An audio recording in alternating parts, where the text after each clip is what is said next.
Okay, we're going to commence. This is a continuation of a conditional use hearing that we started on March 15th, 2018.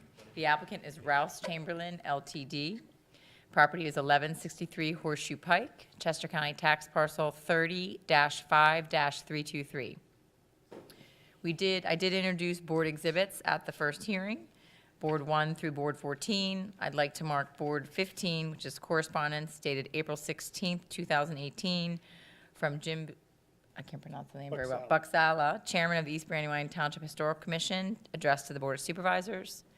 And the last board exhibit at this point is B16, correspondence dated May 8th, 2018, from the Township's Civil Engineer Nate Klein to the Township Manager. And that was regarding the second conditional use review. So those are the board exhibits. Ms. Zara, do you have any objection to B15 and B16? No objection. Okay. Is this on? Can you hear me?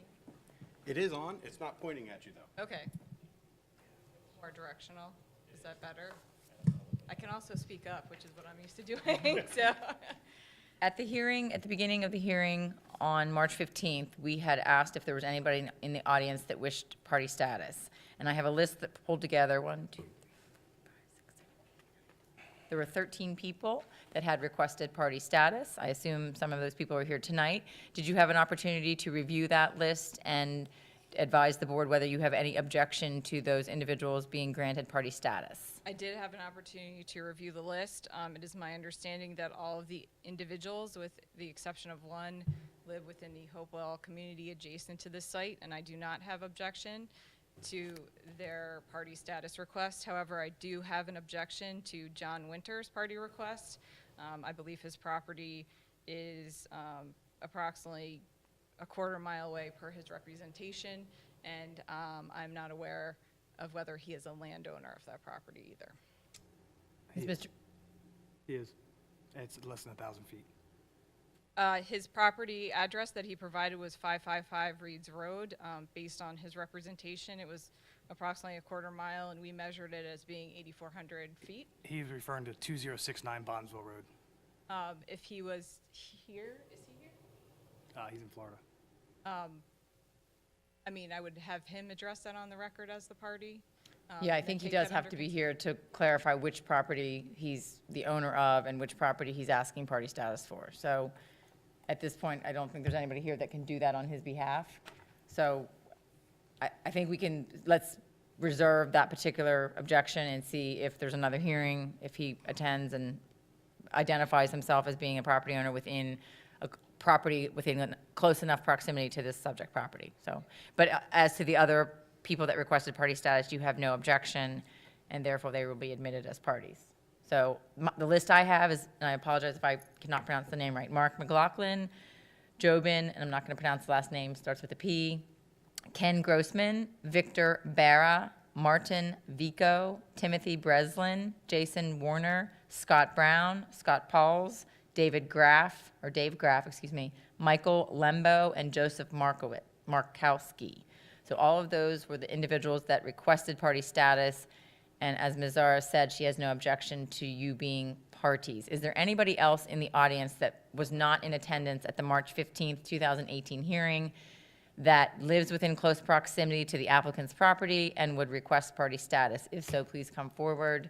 You're going to have to fill out a form. So I have your name and address. And sir, for the record, could you just put your name and step up to the podium and just give your information so that we have it for the camera as well? Just in, please, so. I am Vedankani Raj Mahimeraj, the property owner of 110 Cherry Grove Lane in Hopewell community. Thank you. Sir, could you fill this out? And Ms. Zara, I'm assuming that if he lives in the Hopewell community, you're not going to have an objection? I do not have an Okay, so objection. if you could write legibly on that, that has all of your information, then I can correspond with you. When you're done, yes. Okay, anybody else requesting party status? Okay, with that, just to remind everybody how this process will play out. Ms. Zara is here representing the applicant. She is their counsel. She will call her witnesses. All of the witnesses will stand and be sworn by the court reporter. Only one person can speak at a time. We have to do this in an orderly fashion because the record has to be kept of everything that's being spoken.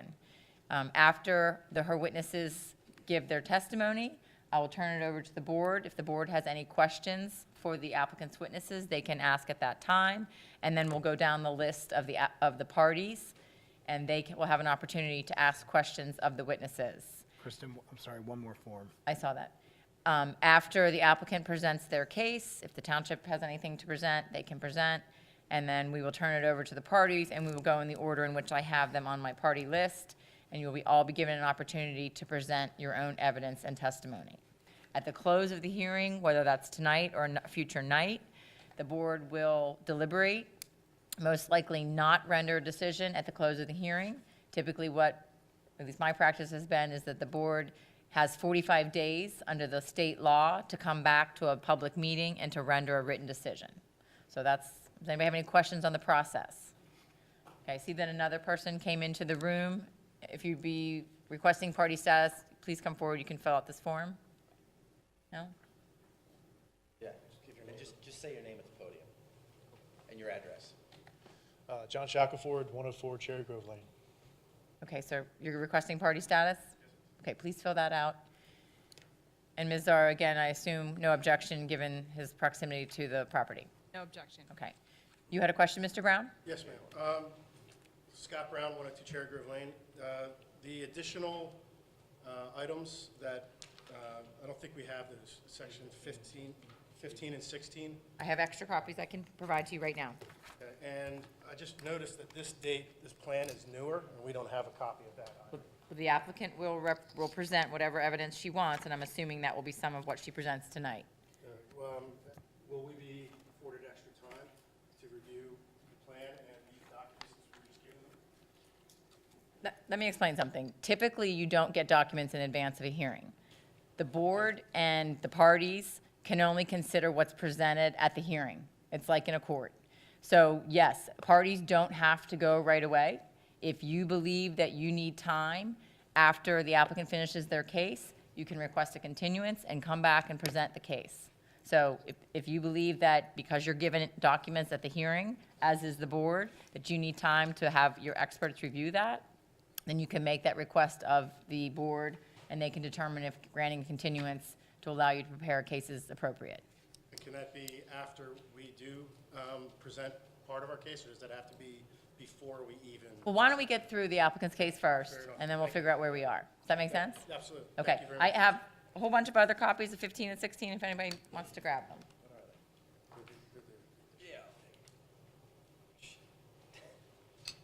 Allison, do you have copies of these? I do, thank Okay. you. Okay, so these will be here if anybody needs them. And again, I think my assistant emailed all of the exhibits that I had marked up to the date of the last hearing. I'll take that.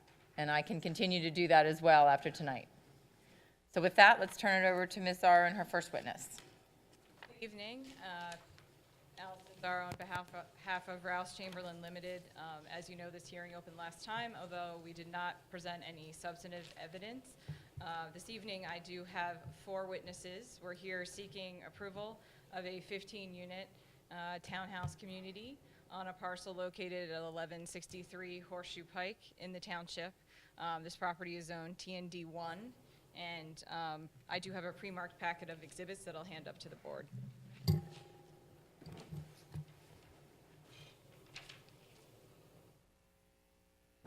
Thank you. Thank you. Thank you, Allison.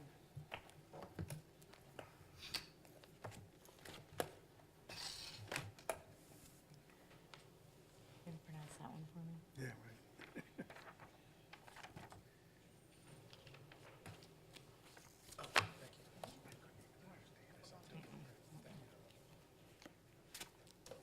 Thank you. Before I call my first witness, I do have a couple of preliminary exhibits marked. Exhibit A1 is the initial conditional use application we filed. It's dated June 16th, 2017, along with a conditional use plan prepared by D.L. Howland Associates, dated June 14th, 2017, a public realm plan prepared by Rouse Chamberlin Limited, a cross-section prepared by Seidel Planning and Design, dated January 25th, 2017, and a truck turning plan prepared by D.L. Howland Associates, dated April 20th, 2017. Exhibit A2 is a copy of the East Brandywine Township zoning ordinance incorporated by reference. With that, I'd like to call my first witness, who is John Penders from Rouse Chamberlin.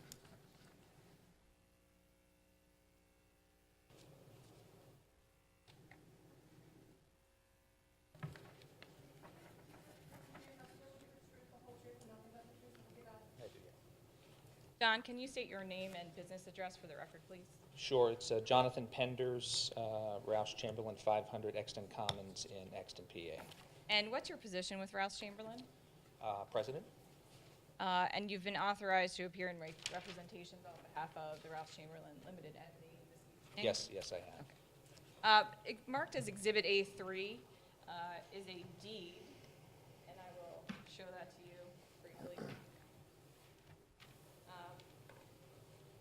This deed is a deed between John B. Source and Irving D. Source and Rouse Chamberlain Limited dated October 21st, 2001, and recorded on in Deed Book 5153, page 722. To the best of your knowledge, is this a copy of the deed to the property? Yes.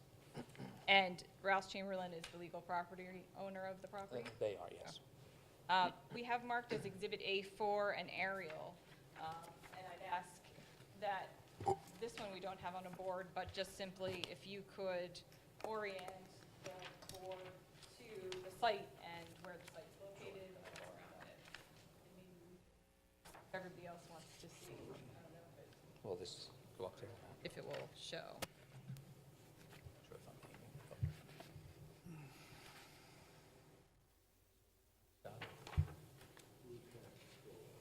Oh, yeah.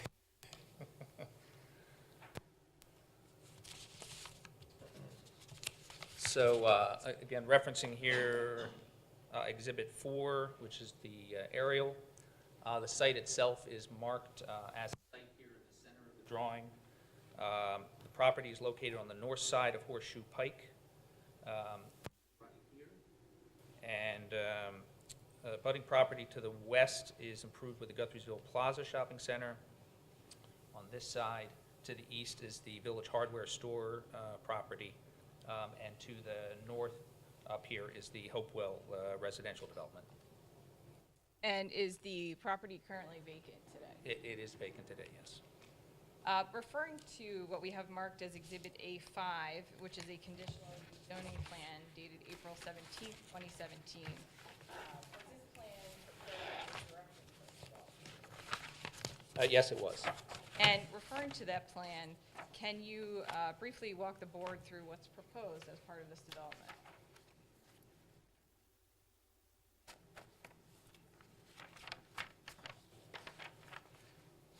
The proposed development consists of 3 buildings, totaling 15 individual townhouse units. That's proposed under the township's TND 1 district. Access is provided directly from Horseshoe Pike with a single access there. In addition, we have access connecting and extending through the site and linking with the Guthriesville Plaza development to the north. And speaking of that access linkage, was that access provided based on review and discussion with staff and the planning commission through the planning process for the site? It was, yes. That was not shown on our original sketch plan concepts. And have you obtained an easement from Guthriesville Plaza for the construction and use of that access drive? We have, yes. And we have marked as Exhibit A6 a copy of an easement agreement between Guthriesville Plaza Associates and Rouse Chamberlin dated January 5th, 2018, and recorded in Book 9713, page 1463. John, to the best of your knowledge, is that a copy? Yes, it is. Yep, I got it here. Can you give a little bit of background on your time with this property, what it's been zoned for, what you've tried to use it for, and the planning process at this point? Sure. We acquired the property in conjunction with the Hopewell development, which we had worked on with the township and built out about, I guess it's about 15 years ago now. This was a residual tract that was known on that development plan as Lot 121. It was zoned at that time as village commercial. And so over the course of the last 10 years or so, we have been marketing that, 12 years or so, I'd say, we've been marketing that for various commercial uses that are permitted under the village commercial district. About 4 or 5 years ago, the property in Guthersville area overall was part of a larger planning effort, which resulted in the elimination of the village commercial and creation of the TND 1. So about 18 months ago, we started sketch plan discussions with the Township Planning Commission, planning staff, and that went through a number of iterations over the last year. So that's ended up with the plan that you see before you this evening. And also as part of that planning process and the TND1 requirements, did you prepare a manual of written and graphic design guidelines to accompany the plan? Yes, we did. And that's marked as Exhibit A7. Does that manual address several different categories as required by Section 39942M of the zoning ordinance? Yes, it does. Would you care to briefly walk through what those various sections are, just generally speaking, the various categories?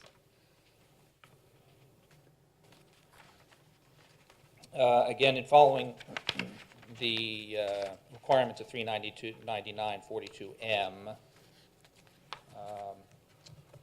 we've covered a number of various design considerations for the property. Again, working from the design guidelines in the township. Those include overall form, connectivity of access ways, parking location and types, building heights and proportions, pedestrian amenities, street lighting, signage, and the like. And as we go through the testimony, we'll address some of those things in detail. But before we get to that, I'd like to just hit on let's start with some of the design elements related to the building. First of all, did you work with the Township Planner throughout this process with respect to the design guidelines and then with the design and layout of the building? We did, yes. And did you appear before the Planning Commission on several occasions, including July 12, 2017, to discuss the conditional use application and your proposal? Yes, our discussion started in probably late 2016, and we worked through with the Planning Commission a number of their meetings, yes. And did the Planning Commission ultimately recommend approval of the conditional use application? Yes. Did you also appear before the Historical Commission on several occasions to discuss the application and particularly the design and mitigation with respect to Guthersville Village? We did, in fact, yes. Okay. And the township has marked as Exhibit B15 a letter from the Historical Commission dated April 16, 2018. Have you had a chance to review that letter? Yes, I have reviewed that. And are there several comments in there related to the architecture for the building? Yes. And we have marked as Exhibit A8 a proposed front architectural elevation prepared by Jeffrey C. Bytel Architecture. Has this elevation been updated in response to the most recent letter and your most recent discussion with the Historical Commission? Yes, Exhibit A8 represents the most recent version of that front elevation. And have you addressed the comments? Specifically, there are some details that are outlined in bullet points in that letter related to stone and color palette, et cetera. Yes, as shown on Exhibit A8, yes. Did the Historical Commission also give a recommendation with respect to whether a historic resource impact study would be required under Section 39966D of the zoning ordinance? Yes, the April 16th letter did indicate a willingness to waive the requirement. And you appeared before them at that April 11th meeting that's summarized there, and that was part of the discussion with them? It was, in fact, yes. With respect to the design of the proposed townhouses, did you also have prepared at your direction an architectural rendering horseshoe pike perspective dated March 31st, 2017, which was prepared by Seidel Planning and Design, and we have marked as Exhibit A9. Yes, we did. And could you briefly describe what's shown on here and the architectural concept shown from Horseshoe Pike? Sure.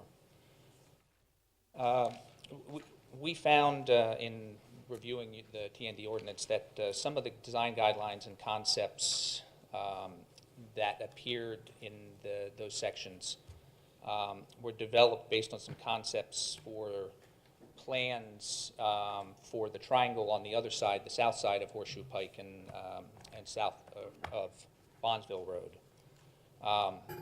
So in our conversations with the various township staff, this perspective was created as a planning tool to really help everyone better visualize the streetscape, and specifically from Horseshoe Pike, which obviously is an important visual place along in East Brandywine here. In addition, it was important for us in terms of helping everybody see this not just in 2 dimensions, but because of the topography of the site and the unique site conditions, as well as that public view component. We really thought this was useful. In working with the staff and the Planning Commission, the planning consultant, and the Historical Commission, it's also helped us refine a number of the key elements in terms of that streetscape. So things like the pedestrian walkways, the introduction of a stair connection out to Horseshoe Pike, the street wall element itself as sort of a structure design element between Horseshoe Pike and the planned community, the building elevations that we were alluding to before, and the setbacks of all these elements, and the design kind of from what the street frontage would be at 322. A couple of examples there that reference back to the Historical Commission letter are things like the street wall, colors of the stone coordinating with the front elevations of the units. So that was an important discussion that came out of this elevation with the Historical Commission. Also, another example is the use of landscaping on top of the build-to wall instead of the opaque fencing that we were originally proposing. So those are the sort of feedback and discussions that this was useful for. And with respect to this street wall and the overall design, is that serving another purpose related to a modification you're seeking? Are you seeking a modification to the extent required of section 39941B9, requiring a front yard of not less than 5 feet in depth and not more than 12 feet in depth, depending on whether there's a sidewalk 4.5 feet wide or sidewalk 10 to 12 feet wide, as per the sidewalks and crosswalks section and the typical section for access ways in the Guthriesville Manual of Written and Graphic Design Guidelines? Yes, we are. And what is the width of the sidewalk that is proposed for this development? The proposed sidewalk along Horseshoe Pike is proposed at 4.5 feet. And what is the front yard build-to line for the townhouse buildings that is proposed for the development? The proposed front yard build-to line is 43 feet. And with respect to the street wall element, is that set closer to the street in order to create something in that build-to line in place of the actual townhouse building? Yes, it is. And could you, I know you've been expanding on this a little bit, but can you further explain how that street wall functions in the build-to line perspective? Sure.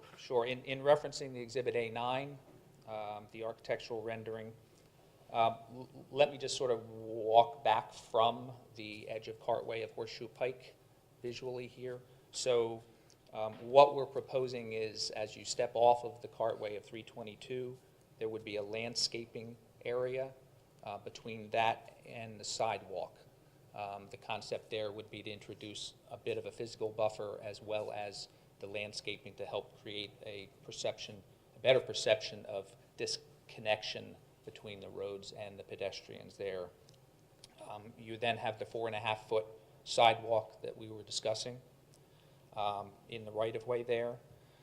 Behind that is another landscaping strip between the sidewalk and the street wall. This does not show very well on the rendering A9, and is clear on the exhibit A5, I believe that is. You can see that the width of that grass strip and landscaping strip is again about 4 to 5 feet on that side before you approach the street wall itself. So then we have introduced the street wall element on the property. That is in place of a building that would be closer to the street line. It'll be about 1 foot off of the right-of-way line there. This is consistent with the Guthriesville design guidelines that are under the, and part of the TND1 concept.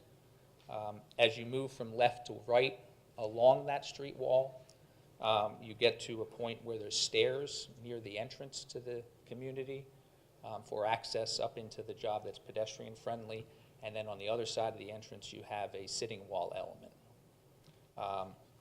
The street wall itself will also serve as a screen for the on-street parking from Horseshoe Pike, which is pulled from an example in the Guthriesville Design Guidelines. I think it's page 12 there.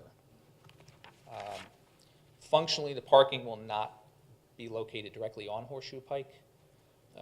You'll have access through the access way, the single access way off of Horseshoe. And we worked with the Planning Commission on appropriate siting of the buildings and the parking on the property. Why specifically are we seeking this modification?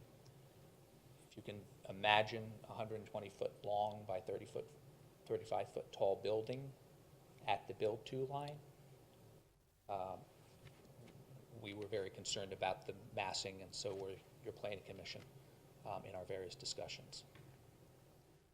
And also functionally, if you did pull it up and put parking around, would that also create a different perspective from Horseshoe Pike than what is accomplished by this? Yes, you'd end up, in essence, flipping those units along the front in the opposite direction, so you would be staring at the backs of those units functionally as opposed to the fronts. And again, we were very focused on the streetscape from Horseshoe Pike.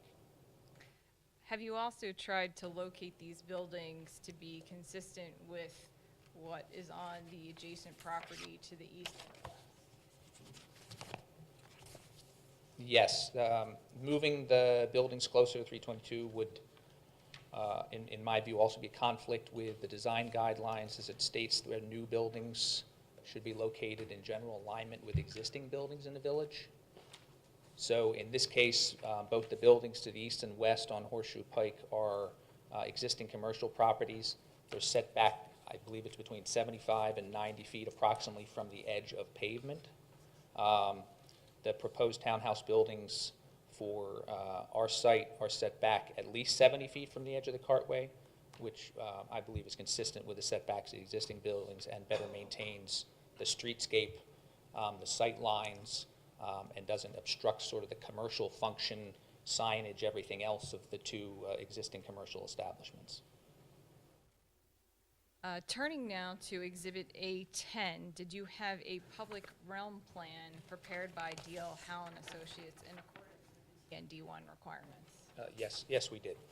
And referring to Exhibit A10, can you walk the board through what's shown on there and specifically relating to sidewalk connection, trail connections, open space, green space, and street lighting?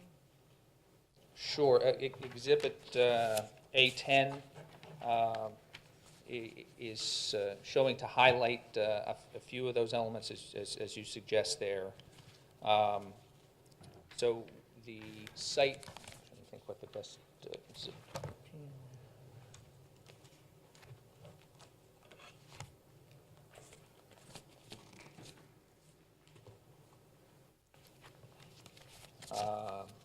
On Exhibit 10, the orange areas within the limits of the Guthriesville Walk site are proposed new sidewalks.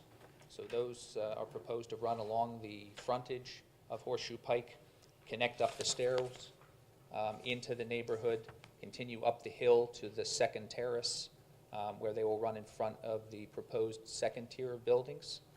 The sidewalk will then connect through to the Guthersville Plaza property, as well as connecting into the existing Hopewell trail connection, which is shown in yellow. That trail connection will continue running up the hill onto Cherry Grove Court, I believe that is, and then allow a linkage to the existing sidewalks within the Hopewell development. We're proposing 2 street lights in the design, one out at Horseshoe Pike and one up at the intersection, which will also serve near some overflow parking and also our proposed mailbox location for the community. And is there a stormwater management basin proposed essentially in the, up on this plan in the southeast corner of the site?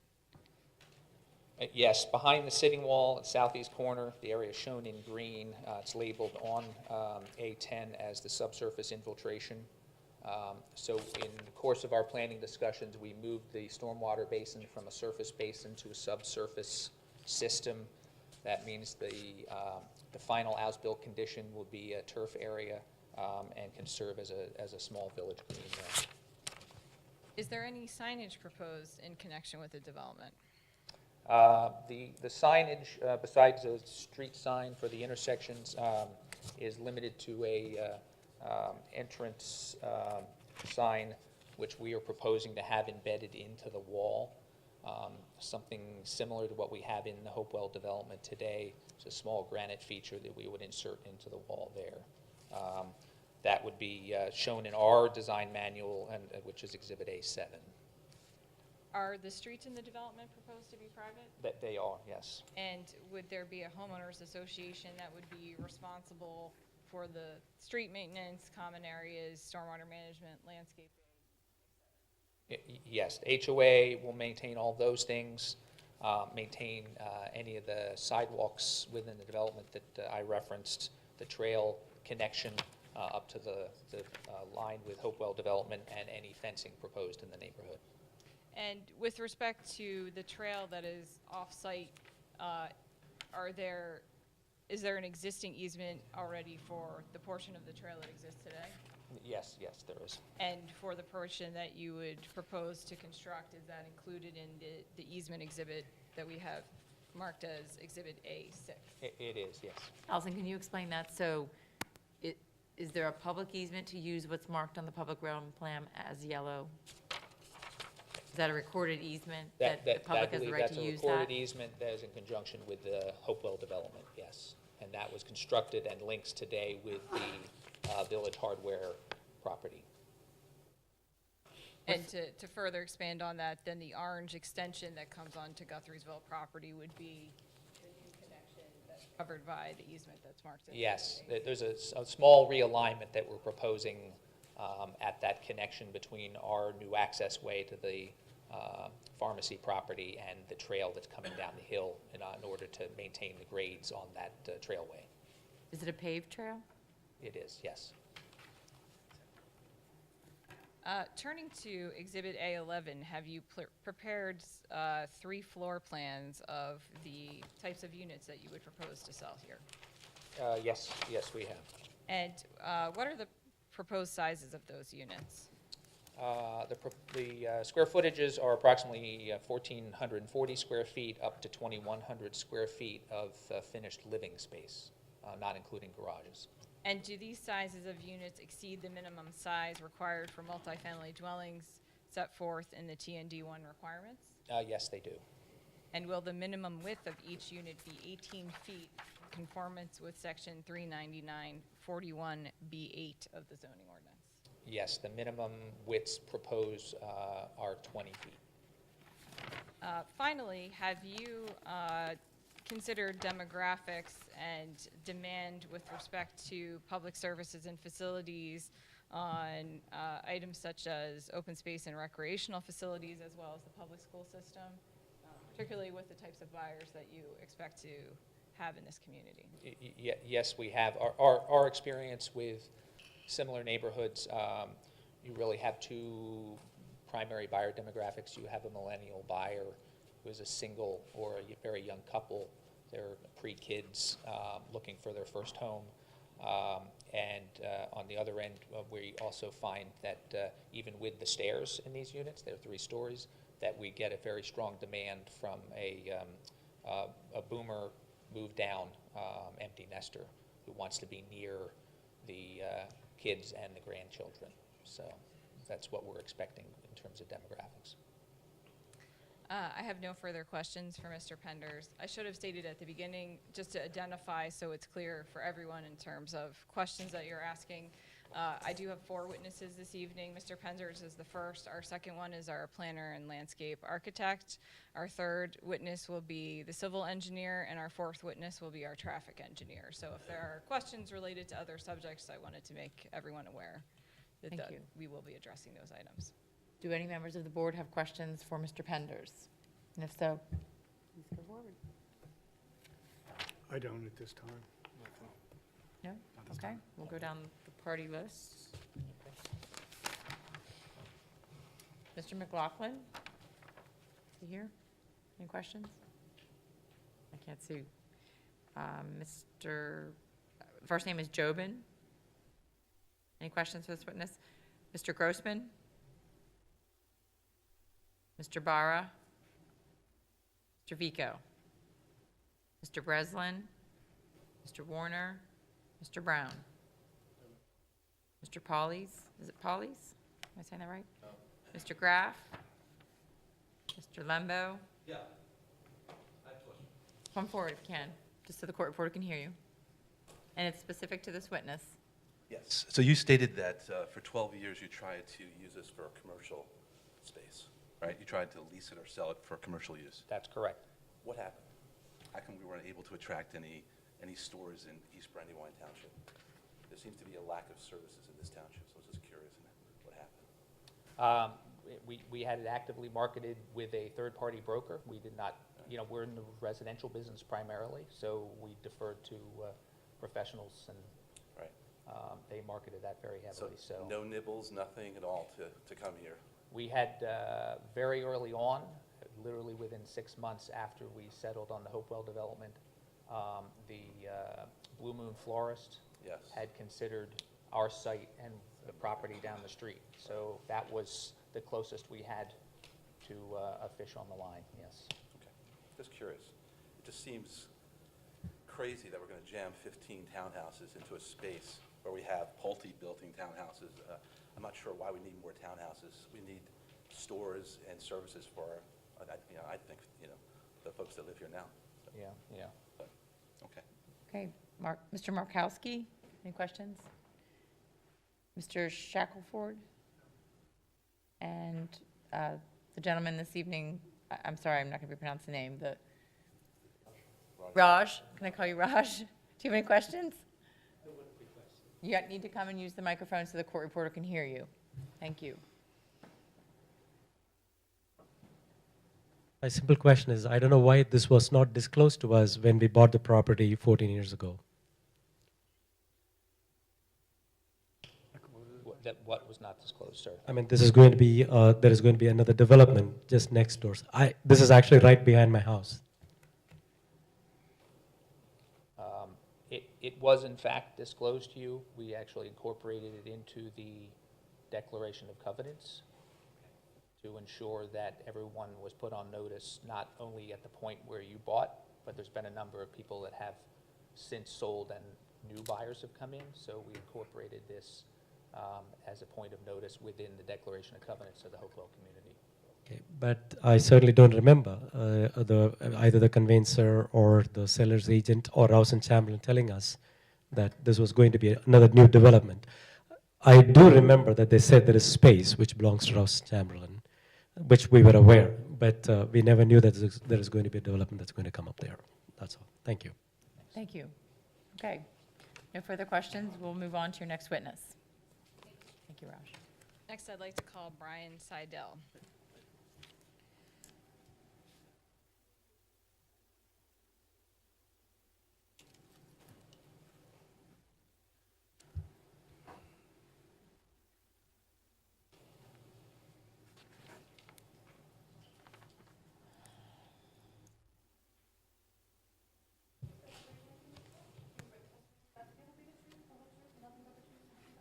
I do.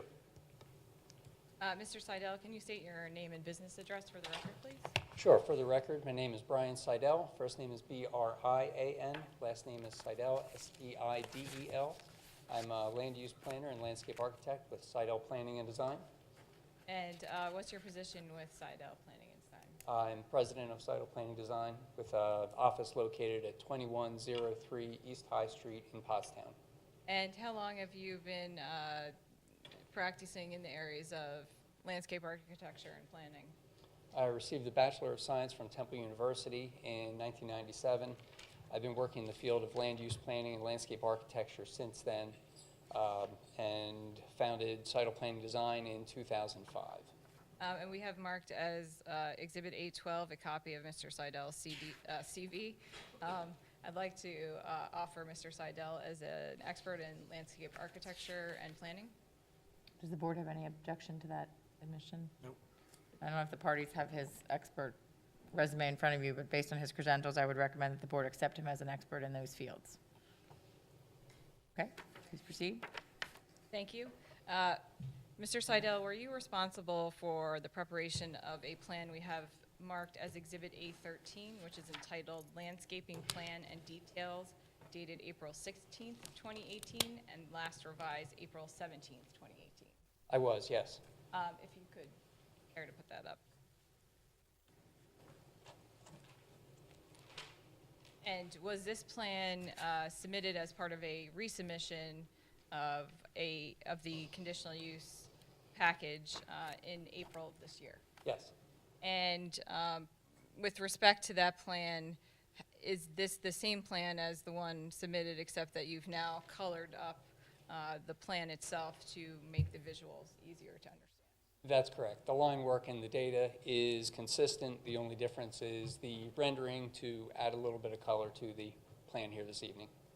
Referring to Exhibit A13, can you briefly walk through what's proposed in terms of landscaping on the site, including street trees and foundation plantings and buffer plantings?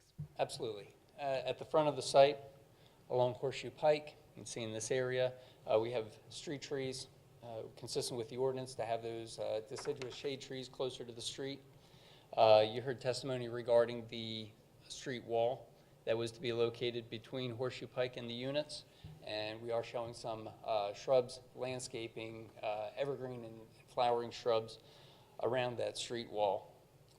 Indicated in pink in this exhibit, we also have some flowering trees in that area. There are some shade trees that enter into the development itself, and there's some small foundation plantings around the individual units. The bulk of the landscaping is provided, one on the perimeter, on the edges of the property to the east and west from the adjacent commercial uses, but primarily at the rear of the property where a bulk of the landscaping is provided for providing a buffer to the adjacent residential community.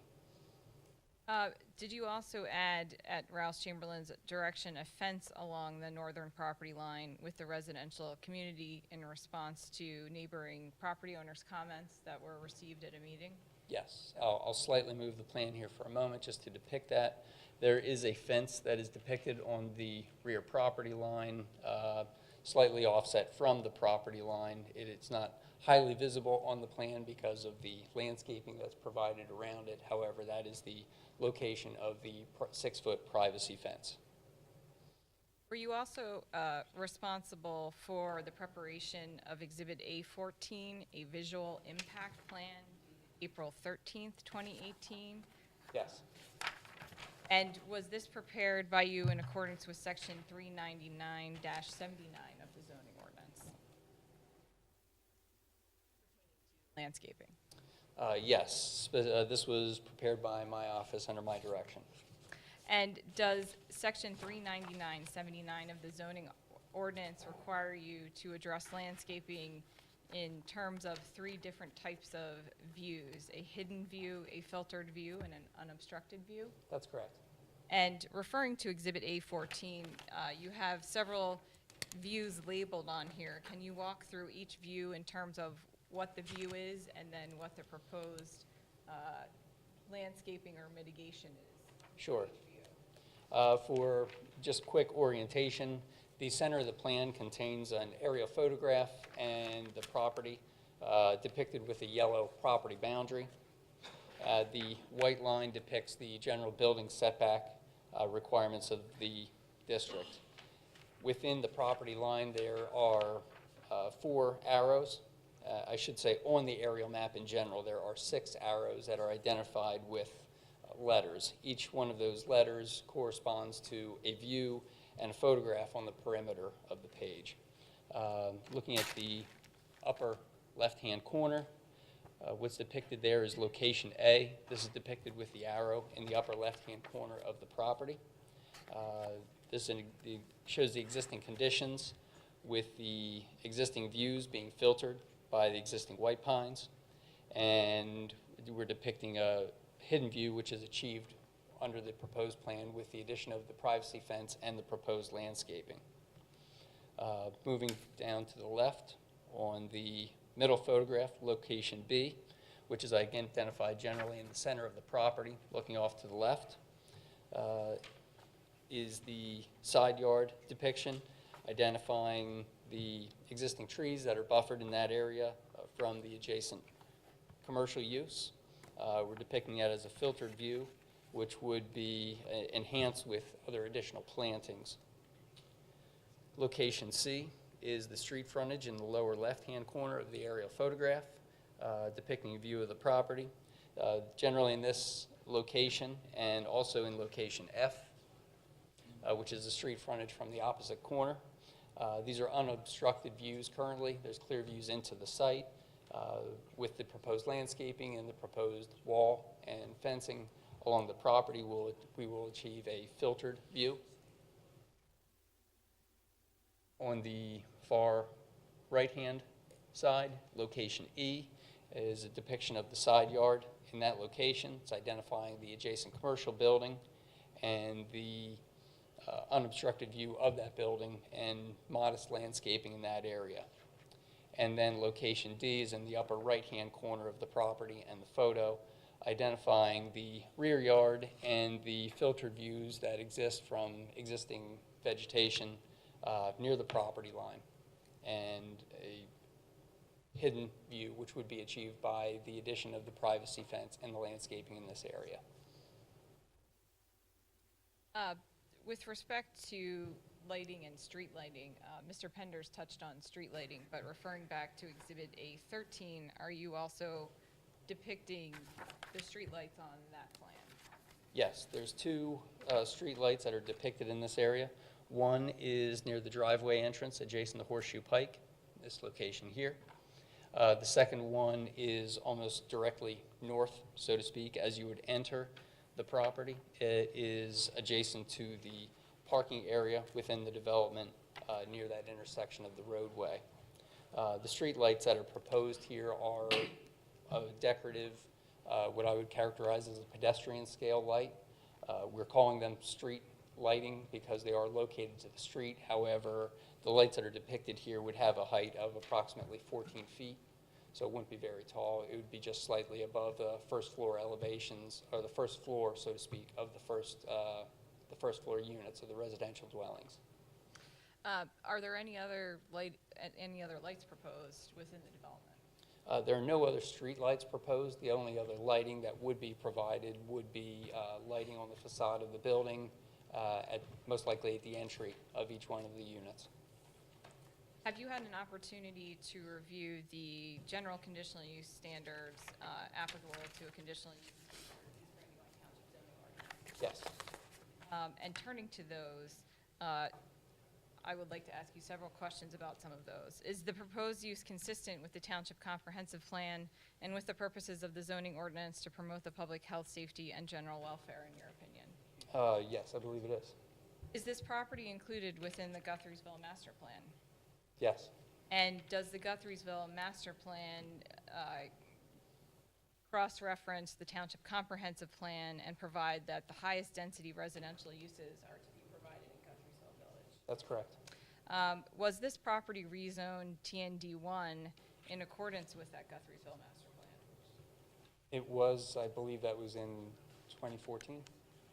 And does the zoning ordinance in section 39938 provide that the intent of the TND1 is to reflect and support properties and uses that are predominant in the village of Guthrie'sville and to limit and appropriately manage highway-oriented business uses?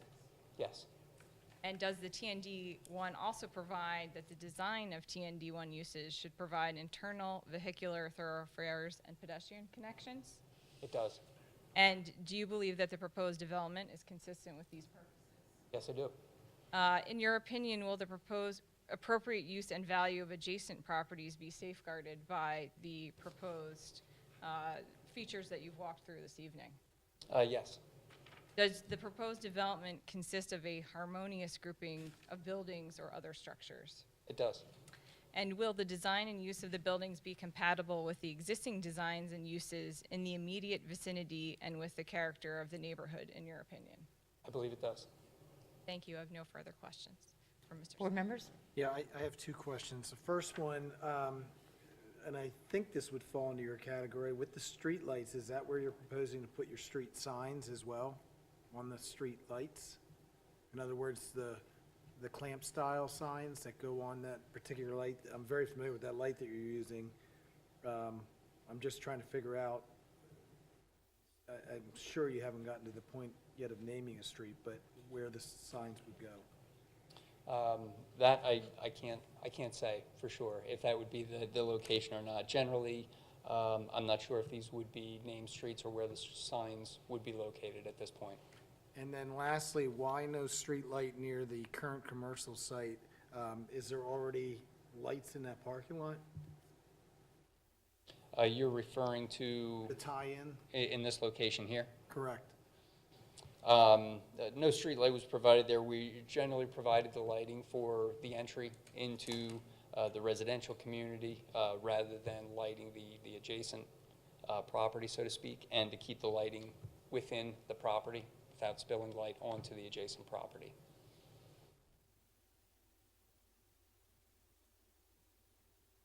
Okay. I have a couple of questions. In response to Ms. Zaro's questions, you indicated that you had reviewed the T&D ordinance and you found that this was compatible with the T&D concept. Is that correct? Yes. What I'm grappling with is my understanding of the T&D concept was that it was supposed to, well, at least encourage people to build close to the front property line and have what's normally referred to as rear-loaded. In other words, the vehicular traffic would be at the rear and not the front. Is that correct? That is one component of the TND, yes. And this does not comply with that component, does it? The driveway for the rear of the units would certainly be hidden. For example, the units 7 through 11, parking and the entry to those buildings would be obscured by the building itself, and the street wall that's proposed would be provided to obscure that building as well. Now, let's talk about units 1 through 6. Do they comply with what you understand the T&D ordinance to be promoting? Again, the TND ordinance has several provisions to that. In keeping with the character of the location, when you're looking at the adjacent properties, those dwellings, the group of dwellings 1 through 6, are located closer to the street, located closer to Horseshoe Pike than either of the adjacent buildings on the adjacent properties. But they're not as close to the road as the T&D ordinance would require. They are not located 5 feet from Horseshoe Pike. Okay. And the real problem here is because of the topography, it would make it difficult for you to put the garages, the vehicular access at the rear of those properties. Is that the real issue? Grading is a challenge, yes. That's certainly one of the issues here. And so is that why they were not within 5 feet and slid further back?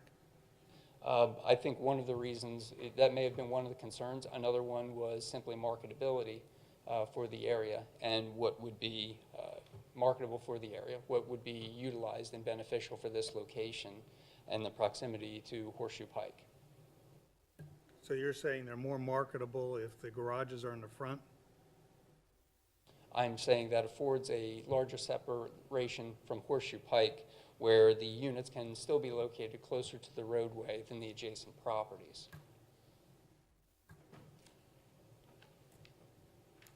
Doesn't make sense. What about units 7 through 15? Those are all front-loaded units as well? They are, yes. Thank you. Jason, do you have any questions? I think, no, I think Jay had hit mine. Okay, so I'm not going to go through each individual party's name. If you are a party and you have questions, why don't you just come forward? We'll just do that in orderly fashion. Mr. Brown, there's a microphone up here. Sit down so I can write and hold the mic. Sure, Is that all right? yeah. I won't drop it. My first question is, are you able to speak to slopes or just the landscaping design, the engineering as well? I think there will be another witness here to speak to the slopes. That's fine. How does this affect open space, total open space? My understanding is that when you have the fences and the trees that are depicted here, that takes away the total amount of open space. Am I correct in that statement or question or assumption? I don't believe so. The open space, it would still be open green area. Okay, so you understand, so that's another question I'll have then after for the township as well. Okay. You answered that one. All right. So my other question is, we're talking about all the plans that are cross-referenced in accordance to the master plan. In your design, how is this, I heard the word harmonious. How is this harmonious with the rest of the neighborhood? And if you could explain that to us. In keeping with the architecture character of the building and the architectural designs of the building, the stone that was discussed on the facade of the buildings, the stone walls and facades, I believe that would be in character with the community. And are you referring to a specific, either an A or B document? One of the two sets of documents that we have here? Could you? You're referring to the applicant's exhibits? Exhibits, yes. I have two sets. I have B and A. Is there a specific exhibit that you can refer to on that? I'm sorry, I don't have the exact exhibit in front of me now. Just for reference, Exhibit A9 is the rendering that you were responsible for the preparation of, that shows generally the concept of the, That's correct. is that the exhibit that you were looking for? I'm looking at 12 and 15B, I guess. I'm referring to contradictory, I guess, exhibits. Well, the board exhibits are what's marked B, so that's not something the applicant and their witnesses have presented. Okay, thank you. The applicant exhibits are the ones that. I'll pull that. Okay. I guess retract that question. Let's see. You had mentioned that it's going to improve commercial and residential development in the neighborhood. How does this improve our commercial plan? I would object to that. I did not ask that question. No, I thought it says that this fits into improvements for both commercial and residential development. I'm sorry, could you go back to one of your I don't questions? recall that question either. I might have misheard it. I think the reference was that it would be harmonious with the existing commercial. Thank you. Thank you, Mr. Not that it would improve it. Yeah, how is that harmonious with our current commercial developments? It just has to, the question is actually, does the proposed development consist of a harmonious grouping of buildings or other structures? That's the standard in the ordinance, so, for itself. Yeah, I think that's a question that I have. Mr. Fisher understood my question. I'll ask that for the board. Okay. And then how does marketability, No questions. or why does marketability factor into our plans and improvements? I guess then that's another question of the board to consider, but how is marketability of concern to us as citizens of the township, your marketability? When I refer to marketability, I'm referring to what what buyers are looking for and what people are looking for within their communities. Okay. I don't understand how that's applicable here, because a lot of people that we have to speak tonight do not agree with that statement. So, all right, so I guess that's another board question that we have. Did you have anything that you wanted to go over? Landscape plan? Just identify your name again if you can, before you ask a question.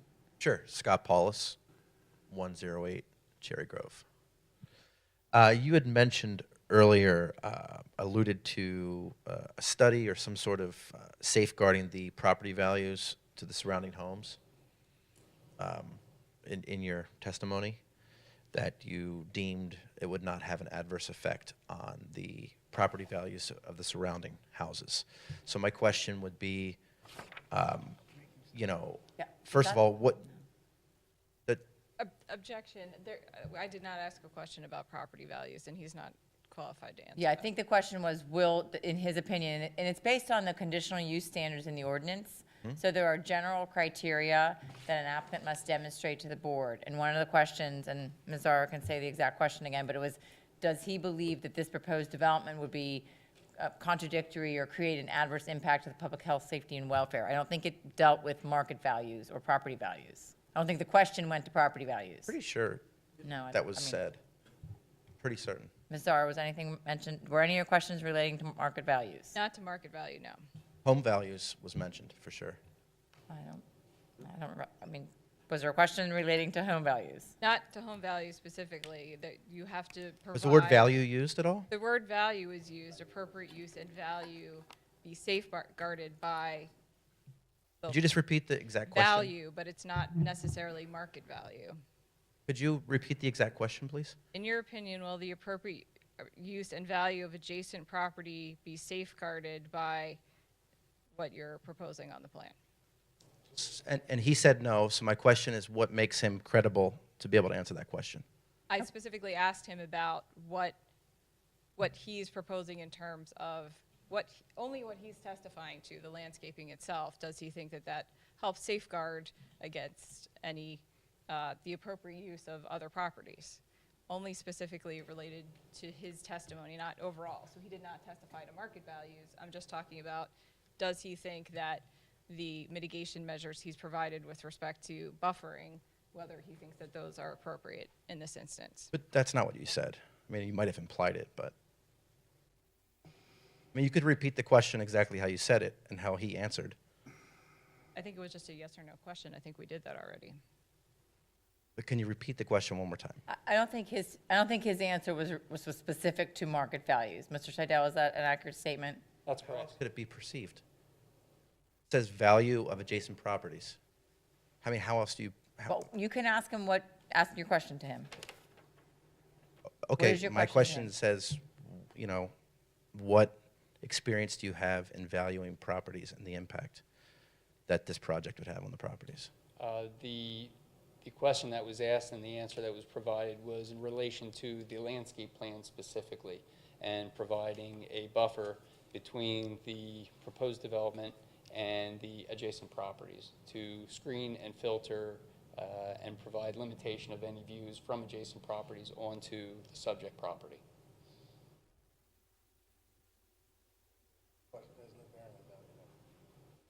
Okay, I mean, that's fine. I mean, you're defining it after the fact. You didn't say, does the landscape plan, it was a general question. So, I mean, It's on the record now. it's fine. I said with respect to what you've presented tonight, and I could have been more specific about that, yes. Okay, anything else? Sure, can you speak to the height of the trees that are going to be put in? I know that they're 2-inch DBH, especially the stuff back in the corner there, upper left. Approximately what height are they going to be? The nursery stock standards for a tree of that caliber is generally going to be 12 to 14 feet in height, I believe, at the time of installation. And how did you select the particular plants that you're putting in?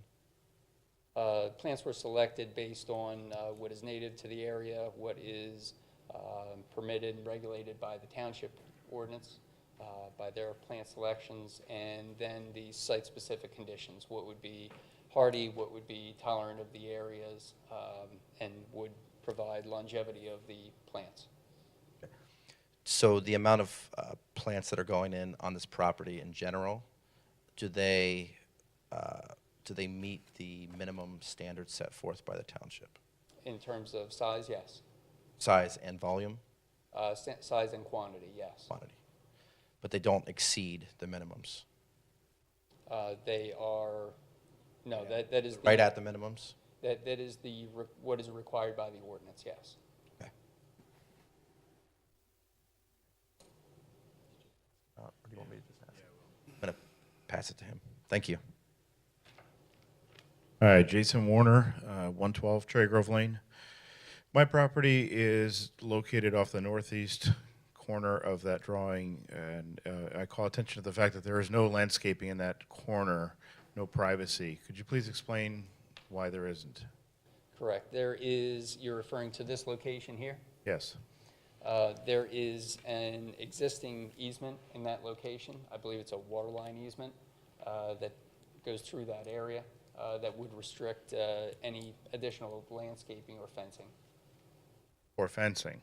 Yes. Any additional or any fencing at all? My understanding is any fencing. Okay. So what will be there in that area? It will be wide open? Generally, that area will be, yes. Okay, because all I see on this drawing is a property line. I don't see the absence of a fence. Is there another drawing that shows where the fencing does exist and where it doesn't exist? The fence generally stops at, there's a light gray line that I'm pointing to here, and the fencing goes up to that point, which would be the extent of the easement. So where there is a fence today physically, there will no longer be a fence, or are you just saying you will not build an additional fence? There will be a fence that will be added. The new fence will be located up to that property line, or I'm sorry, up to this easement line adjacent to the proposed. My point is there is currently a fence there, and it was shown in some of the pictures earlier. Is it going to be removed? It's on our side. It's on our side, so no problem there? Okay. Yeah, if that is not on the property, I'm not aware if that would be removed or not. But there will be no additional fence built there? There is no additional fence that is proposed in that area. Is there any other option besides leaving it wide open? Is there a different kind of landscaping that can be proposed that will at least augment the privacy in that section versus leaving it wide open?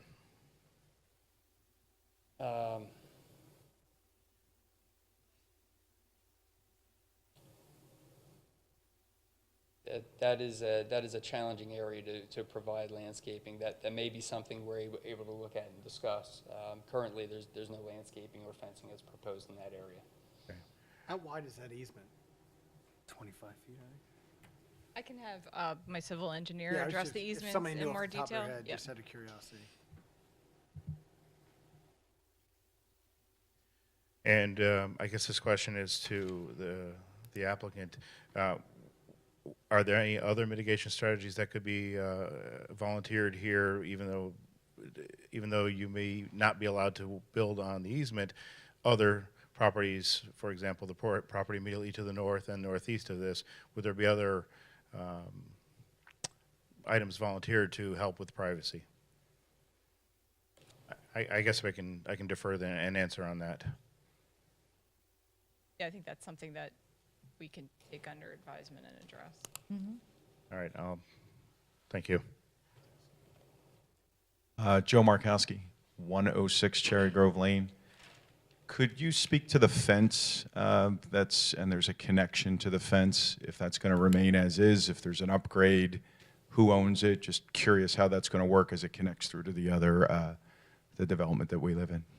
You're referring to the proposed privacy fence? I'm frozen to the walkway that has a post and rail fence on the north. Yeah, In this right. location? Yeah. Currently, there's no change to that fencing, no change proposed to that fencing. Ownership, they're going to take it from our HOA.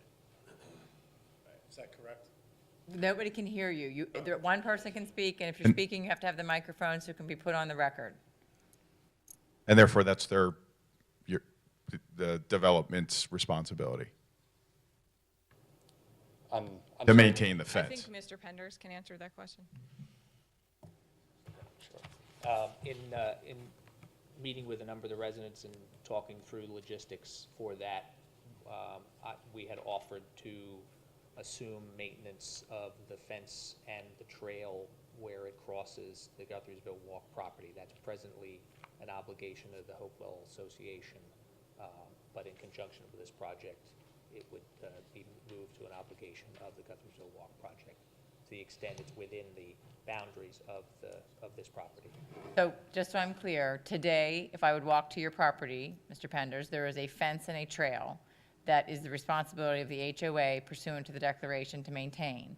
And you've offered, as part of this development, if it were to be approved, to amend that situation so that your new homeowners association would be responsible for the maintenance of the fence and the trail. On the property, On your yes. property. And obviously, access would still be preserved for those Okay. residents. Yes. Understood. Thank you. Thank you.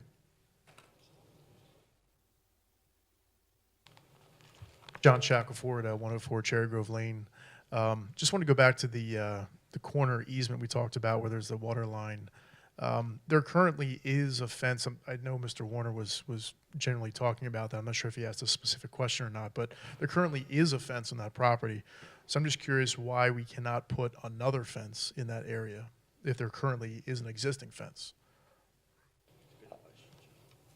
That may be something, If I may, it may be easier to have Mr. Penders address that, just from a detail perspective. And John, just make sure you're talking to the microphone. It was hard to hear you last time. Yep. And I'll have to defer to Chris Daly in terms of the measurements of the easements. There's 2 easements there. Could you point them Certainly. where the ballpark of? I think it would be easier to refer to Exhibit A5, the site plan, and they are, So in the upper right-hand corner of Exhibit A5, this is A5, Allison, I have it correct, thank you. yes. Adjoining Lot 15 are an existing sanitary sewer line as well as an aqua water line. And so those extend from the property line in for a certain distance there, and again, I can't speak to the exact distance. So it's in this upper right-hand corner right here. Let me try to slide that down. So it's from that point to that point on the plan is the extent of the easement area. But to the extent that there's a fence on, Just behind it. behind that, that's not your property. You don't have the ability to take those fences down. No, I believe it is a post and rail fence that you're referencing up there. I'm not aware of how it got there and what it, but if it crosses the easement, I don't know anything about it, so.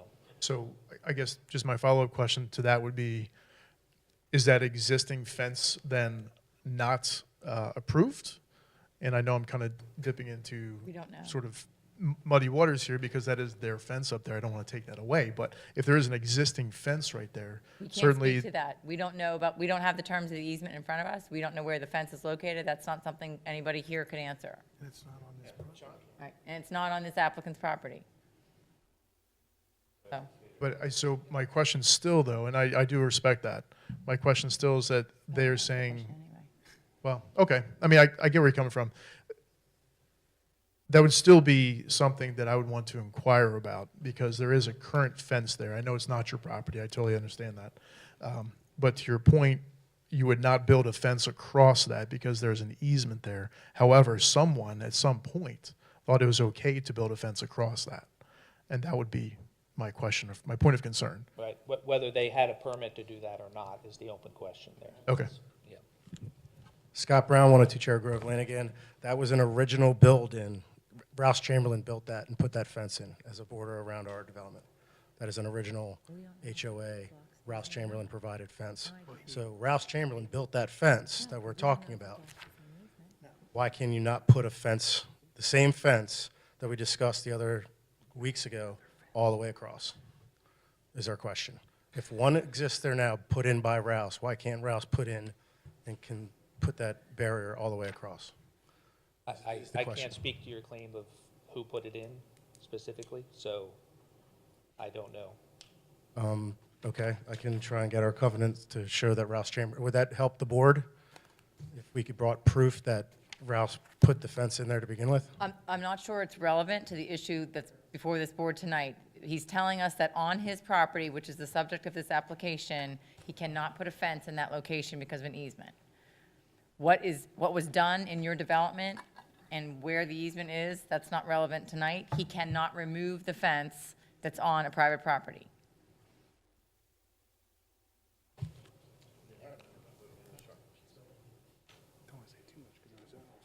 Scott Paulus, 108, Cherry Grove. Regarding the fence, I'd like to ask specifically where the fence is going to be located in relation to the property line. How far in? How far off of the property line? Yes. I don't have an exact measurement off of the property line. It'll be an adequate distance so that our new HOA will be able to maintain the area on your side of that fence area. That would be the association's obligation.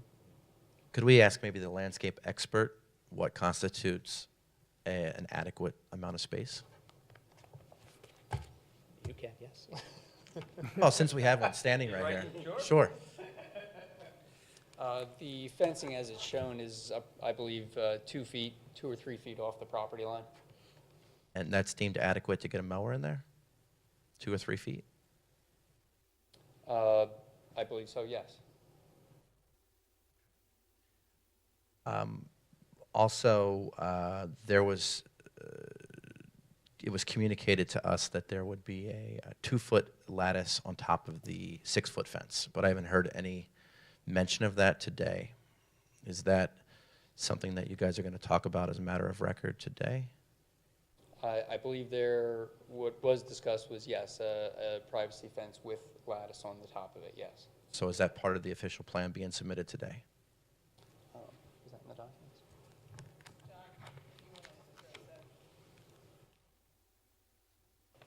The official documents don't show a profile of the fence itself, but in all of our communications with you, and certainly for the record tonight, we had to go back and forth a little bit in terms of making sure we were clear on the zoning ordinance.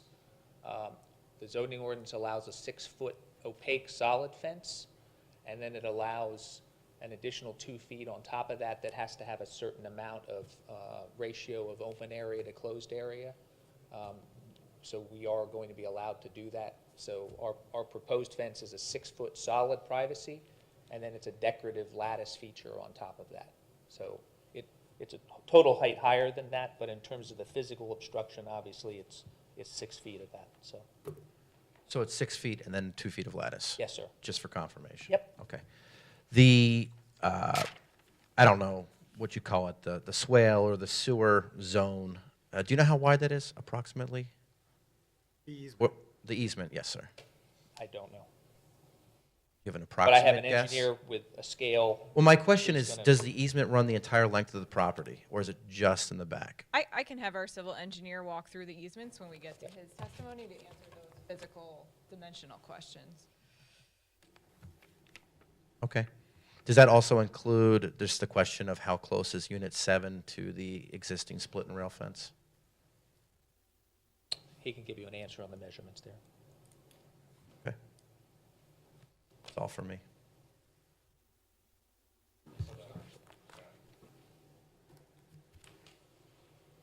Joe Bilbilo, 25 Wellesley Lane. In referring to the landscaping on either the west and east sides of the property,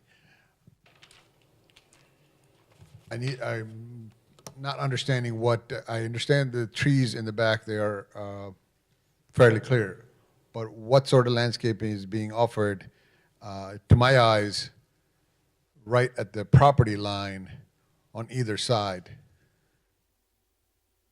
Is that trees, shrubs? Yes, you're referring to the type of landscaping? Correct. Yes. Oh, I'm sorry. And we're referring again now to Exhibit A13 for the record. Correct. Exhibit A13 indicates and provides a variety of landscaping on the right side, which would also be the east side of the page here. There are some flowering ornamental trees, there are evergreen trees, and then there are a series of shrubs interspersed with them within those areas as well.